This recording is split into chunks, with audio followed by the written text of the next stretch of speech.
इस कार्यक्रम के पुण्यार्जक हैं गुरु भक्त परिवार भारत।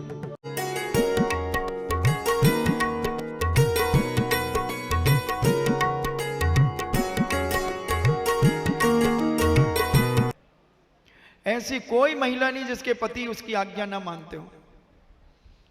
उसका एक कारण है आज्ञा मनवाने का।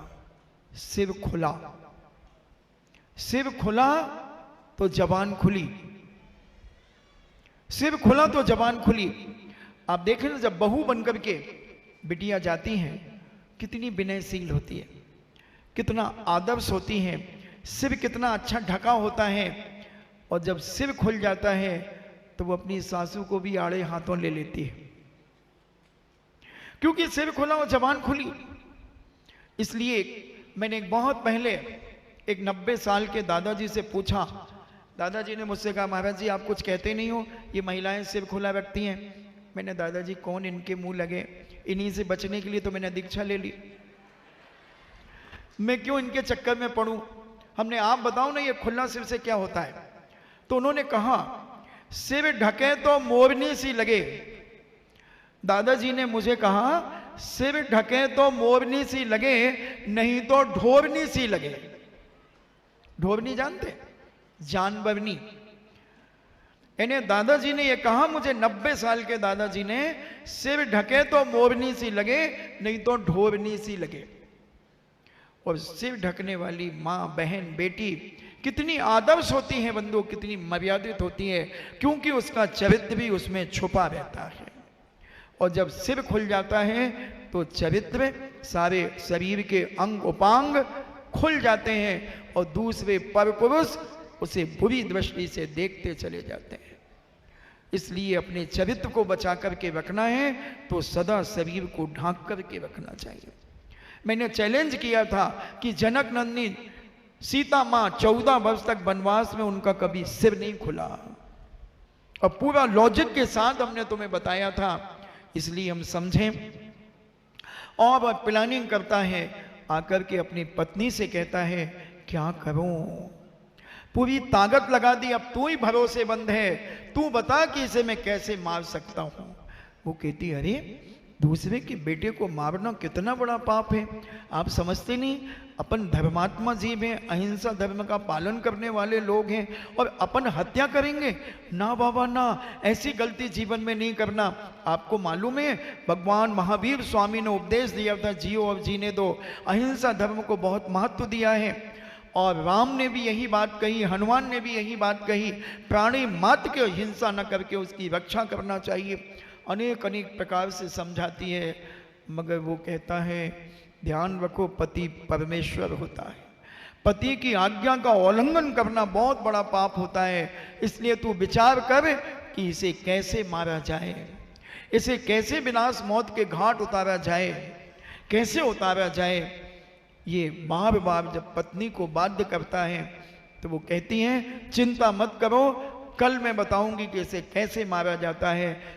जब भी मैं पूज्य आचार्य विद्यासागर जी महाराज के जीवन चरित्र पर प्रश्नोत्तर प्रतियोगिता कराता हूं, मैं गौशाला जरूर बांटता हूं, क्योंकि पूज्यवर प्राणी मात्र की रक्षा के लिए अपनी साधना का भी प्रयोग करते हैं, अपनी साधना भी देना चाहते हैं। वो बूचड़खानों को बंद कराने के लिए, इन प्राणी मात्र की रक्षा करने के लिए उन्हें देश के प्रति बड़ी करुणा, प्रेम और वात्सल उनके अंदर जागृत है।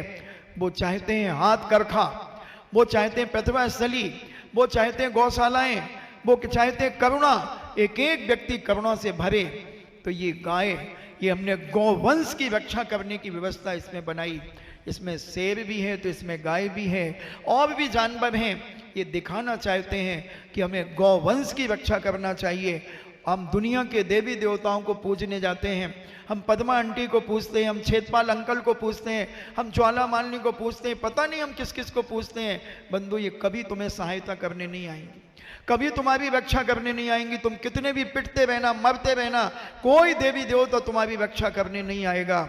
और अगर तुमने एक जीव को बचा लिया, इस प्रसंग में आगे यही निकलेगा, एक जीव को अगर तुमने बचा लिया तो तुम्हारा जीवन मैं स्वर्गीय देवता तुम्हारी रक्षा करने के लिए आएंगे।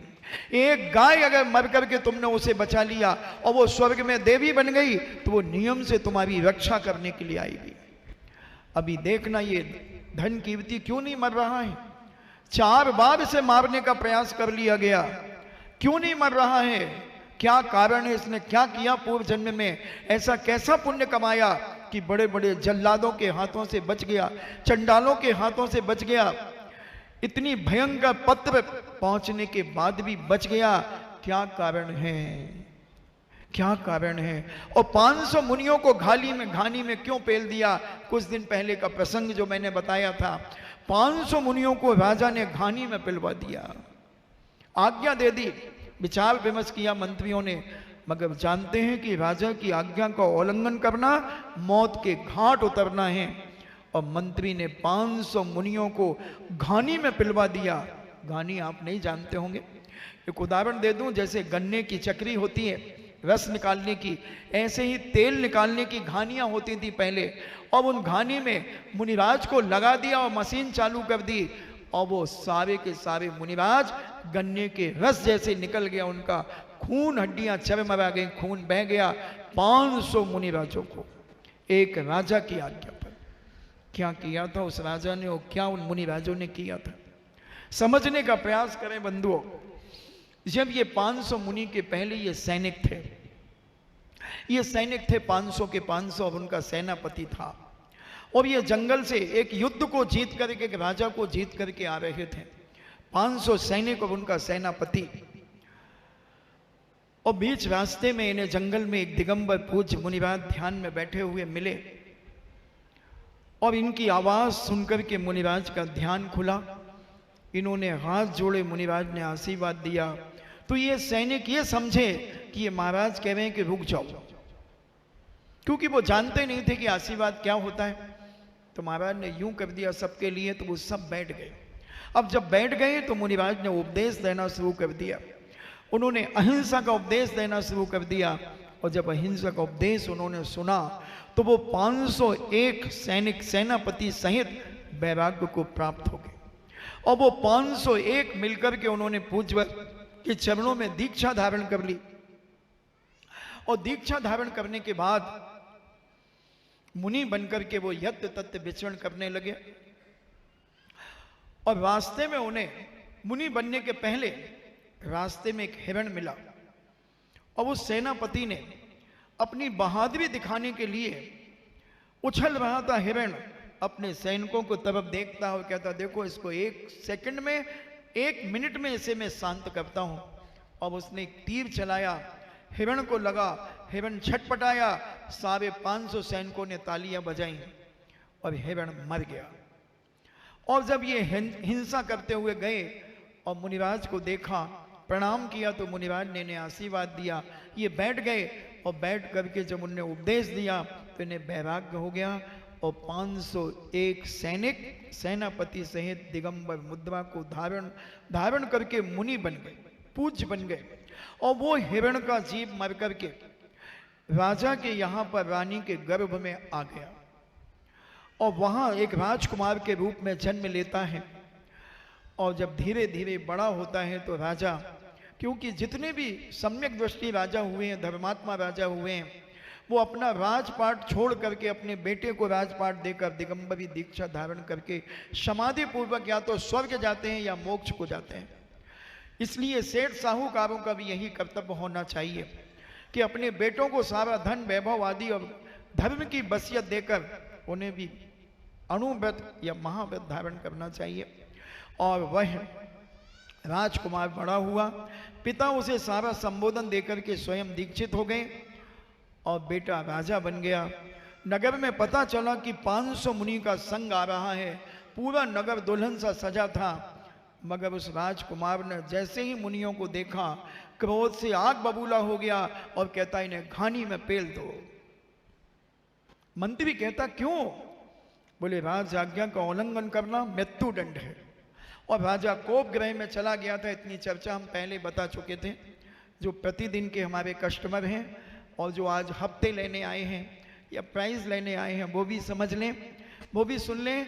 और वह राजा ने आज्ञा दे दी और मंत्री ने उन्हें घानी में पेल दिया। और जब राजा के पास पहुंचे, राजा ने पूछा कि 500 मुनियों को घानी में पेल दिया? बोले हाँ। और राजा मूर्छित हो गया, धड़ाम से गिर गया, बेहोश हो गया। शीतोपचार के द्वारा उन्हें पुनः स्वस्थ किया गया। थोड़ी देर में फिर बेहोश हो गया, फिर स्वस्थ किया गया, फिर बेहोश हो गया। अंत में कहता है मुझे दिगंबर साधु के पास ले चलो, क्योंकि पहले इतनी जल्दी साधु नहीं मिलते थे जितनी जल्दी आगरा वालों को मिल गए। बहुत जल्दी मिल गए, हर लगाना फिटकरी और रंग चोखा हो गया, कुछ भी नहीं लगा आगरे वालों का। और जहां के लोगों के जूते घिस गए, बेचारों के हजारों लाखों की तादाद में श्रीफल चढ़ा दिए। उनके यहां अभी तक हम गए नहीं, और इनने तो मुश्किल से 100-200 श्रीफल चढ़ाने में ही महाराज को बुला लिया। बहुत बड़ा पुण्य है तुम्हारा। अब तुम चढ़ाओगे श्रीफल, अब तुम इतने श्रीफल चढ़ाओगे, इतने चढ़ाओगे कि आगरा का एक इतिहास बनेगा बंधुओं। 700 मुनियों के लिए एक एक परिवार 700 श्रीफल चढ़ाता है। एक बहुत बड़ा कार्यक्रम होता है। 1998 से सीकर से यह चालू हुआ था, और सारे भारत में हर चातुर्मास में 700 मुनियों को पूज्य मुनिराज अपने मुख से एक एक मुनिराज का अर्घ बोलते हैं, 700 अर्घ बोलते हैं, और उसके बाद अर्घ चढ़ते हैं। और क्या पहाड़, 2 घंटे में लाखों की तादाद में श्रीफल चढ़ते हैं। खुद आकर के श्रीफल चढ़ाना, 700 मुनिराजों को हम श्रीफल भेंट करेंगे। हम भले उनके दर्शन नहीं कर पाए, कम से कम उन्हें अर्घ तो दे सकते हैं। ऐसा साथी से पुण्य हम अपने जीवन में कमाएंगे। तो वह जीव जब कसाई से 500 मुनियों को मार सकता है, तो हम किसी गाय को बचाएंगे, किसी कुत्ते को बचाएंगे, किसी हिरण को बचाएंगे। वो मरकर के अगर देव बनेगा, तो फिर जब हमें संकट आएगा तो वो देवता आकर के हमारी रक्षा करेगा, ना कि पद्मा आंटी हमारी रक्षा करेगी, ना कि छेदपाल अंकल हमारी रक्षा करेंगे, ना कि ज्वाला मालिनी, ना चक्रेश्वरी, कोई भी हमारी रक्षा नहीं करेंगे बंधुओं। हम मर जाएं, उनके सिर पटक दें पूजा विधान करते करते, आज तक ना उन्होंने रक्षा की है और ना वो करेंगे। तुम कहो महाराज जी पारसनाथ की तो रक्षा की है, बिल्कुल की है पारसनाथ की। तो पारसनाथ ने उनकी भी रक्षा की थी जब वो नाग नागिन के रूप में थे।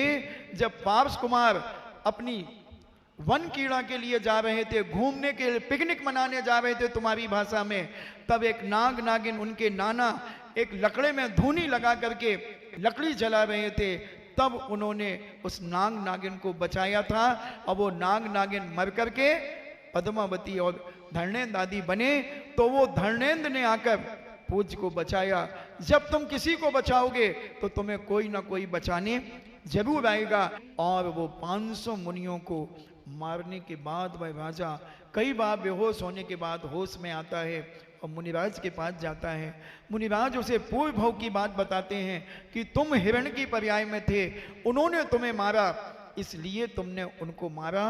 बस वो कहता है कि अब मैं ये कसाई कर चुका, पुराना और ये पाप हमारा बराबर हो गया, अब नया पाप मुझे ना बंध हो, इसलिए मैं दीक्षा धारण करता हूँ। और उस राजकुमार ने, जो राजा बन गया था, उसने दिगंबरी दीक्षा धारण कर ली। धन कीर्ति भी 4 बार बच चुके हैं। अब क्या होगा, क्या श्रीमती, श्री दत्त की श्रीमती क्या षड्यंत्र रचेगी? महिलाओं का त्रिया चरित्र तो सब जानते हैं, किस प्रकार का षड्यंत्र रचेगी अपन फिर सुनेंगे, फिर समझने का प्रयास करेंगे। चर्चा चल रही है एक दुरात्मा आत्मा की, क्योंकि ये अनादिकाल से दुरात्मा और पवित्र आत्मा रही हैं और ये रहती ही रहेंगे।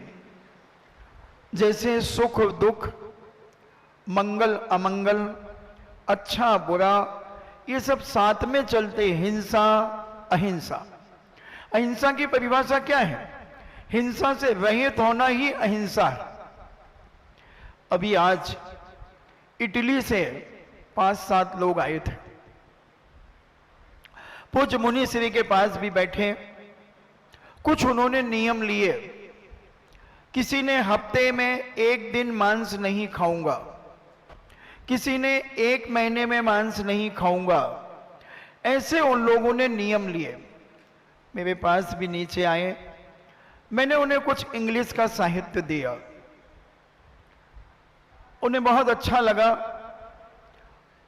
और भी कुछ नियम ड्रिंक आदि का भी लेकर के गए। उन्हें एक आश्चर्य हुआ कि एक दिगंबर मुद्रा उन्होंने कहा इटली की भाषा में। उनका जो गाइड था उसने ट्रांसलेशन करके मुझे बताया कि महाराज जी ये कह रहे हैं कि हम बहुत जगह गए, मगर इन संतों को देख करके मुझे ऐसा लगा कि ये अपना कल्याण के साथ साथ दूसरों का भी कल्याण करते हैं। क्योंकि वो क्लास के समय आ गए थे, क्लास में पीछे बैठे थे, तो वो देख रहे थे कि महाराज जी लोगों को क्लास में समझा रहे हैं, बता रहे हैं। उनका गाइड उन्हें ट्रांसलेशन करता हुआ सब कुछ बता रहा था। क्योंकि एक रुचि और वहीं की पैदावार भूतपूर्व इंदिरा गांधी की बहू सोनिया गांधी भी इटली की है।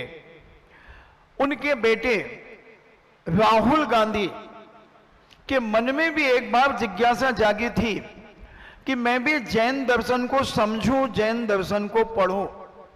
तो आपके आगरा के पंडित रतन लाल जी बैनाड़ा साहब उन्हें एक हफ्ते के लिए राहुल गांधी को पढ़ाने के लिए गए थे, और साथ में वो अपने बेटे की बहू को भी लेकर के गए। क्योंकि इंग्लिश में ट्रांसलेशन करना, तो उनकी बहू हो सकता है अच्छी इंग्लिश में हो, तो मुझे ऐसा बैनाड़ा जी ने बताया था कि महाराज जी उनका कंसंट्रेशन देखिए, उनकी एकाग्रता देखिए राहुल गांधी की। 3-3 घंटे एक दिन में 3 बार पढ़ते थे और बड़ा आश्चर्यचकित होते थे। और सारा मोबाइल आदि, प्रोटोकॉल आदि सारा का सारा बाहर रहता था।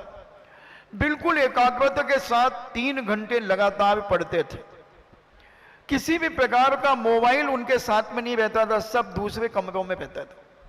और उनकी रुचि एक हफ्ते में, बोले मैंने उन्हें बेसिक जैन दर्शन का, जनरल नॉलेज जैन दर्शन का मैंने दिया। और उन्होंने कहा था कि मैं बाद में भी आपको बुलाऊंगा, तो आप आएंगे? उन्होंने कहा बिल्कुल आऊंगा। महाराज से आशीर्वाद लेकर के गए थे। तो नेताओं ने हमारे जैन दर्शन को बहुत पढ़ा है।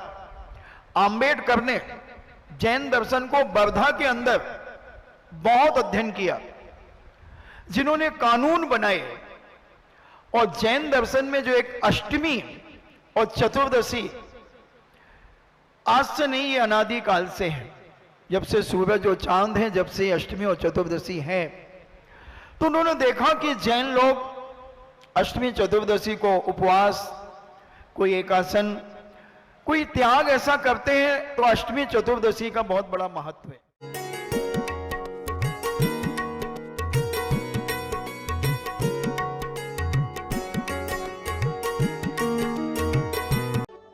इस कार्यक्रम के पूरे आयोजक थे गुरु भक्त परिवार भारत।